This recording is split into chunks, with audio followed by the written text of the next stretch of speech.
स्वाध्याय विद्यार्थी मित्र या चॅनलमध्ये तुम्हा सर्वांचं स्वागत आहे. मित्रांनो, आज आपण इयत्ता 5वीचा परिसर अभ्यास भाग 2चा 7वा धडा निवारा ते गाव वसाहत याचा स्वाध्याय बघणार आहोत. आणि मित्रांनो, तुम्हाला जर अजून कोणते व्हिडिओ हवे असतील ना तर मला कमेंट बॉक्समध्ये कळवा, म्हणजे मी ते लवकरात लवकर तुम्हाला देण्याचा प्रयत्न करीन. आता पहिला प्रश्न बघा, प्रत्येकी एका वाक्यात उत्तरे लिहा.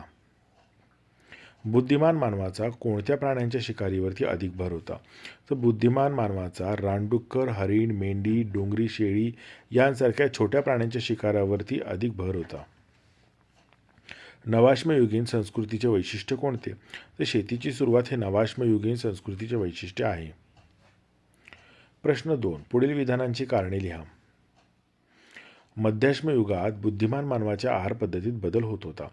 उत्तर आहे, मध्याश्म युगात हवामान उबदार होऊ लागले होते.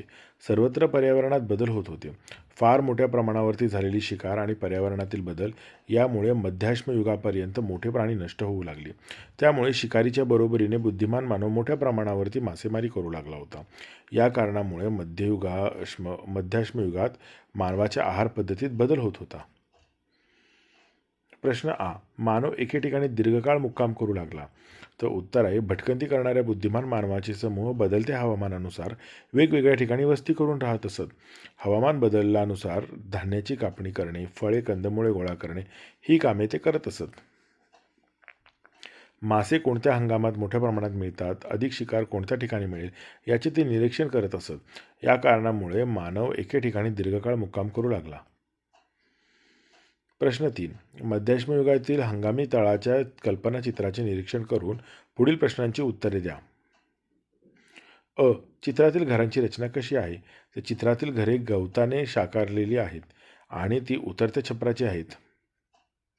चित्रातील घरांच्या बांधणीसाठी कोणते साहित्य वापरलेले आढळते? तर चित्रातील घरांच्या बांधणीसाठी गवत, लाकूड हे साहित्य वापरलेले आढळते. हंगामी तळातील व्यक्ती कोणते व्यवसाय करीत असाव्यात? तर हंगामी तळातील व्यक्ती मासेमारी, शेती, शिकार, छोट्या होड्या तयार करणे, घर बांधणी इत्यादी व्यवसाय करीत असावेत. विविध ऋतूंमध्ये होणाऱ्या हवामान बदलाचा तुमच्या जगण्यावरती कसा परिणाम होतो ते लिहा. तर विविध ऋतूंमध्ये होणाऱ्या हवामान बदलाचा आपल्या दैनंदिन जीवनावरती परिणाम होत असतो. उन्हाळा ऋतूमध्ये आपण सुती कपडे वापरतो, थंड पदार्थ खातो, उन्हापासून आपले संरक्षण व्हावे यासाठी आपण थंड जागी राहतो.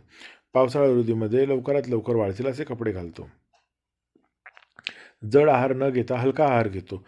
पाणी उकळून थंड करून पितो. हिवाळ्याच्या दिवसांमध्ये लोकरीची उबदार वस्त्रे वापरतो आणि अंगावर घेतो. अंगात उष्णता निर्माण करतील असे पदार्थ खातो.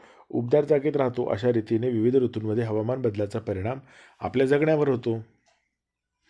प्रश्न 5, नवाश्मयुगीन खेडे आणि आधुनिक खेडे यांची तुलना करा. तर उत्तर आहे, नवाश्मयुगीन खेडे म्हणजे गाव. नवाश्मयुगात गाव वसाहती स्थापन करण्यास सुरुवात झाली होती. या काळामध्ये खेड्यातील मानव समूह प्रामुख्याने पशुपालन व शेती करू लागला होता. या काळात शेतीची अवजारे प्राथमिक स्वरूपाची होती. शेतीची प्रारंभिक अवस्था असल्यामुळे पाणी सिंचनाची व्यवस्था, धान्याचे प्रकार मर्यादित होते. मित्रांनो, व्हिडिओ आवडला असेल तर नक्की या व्हिडिओला लाईक करा आणि असेच व्हिडिओ पाहायचे असतील तर आपल्या चॅनलला सबस्क्राईब करा.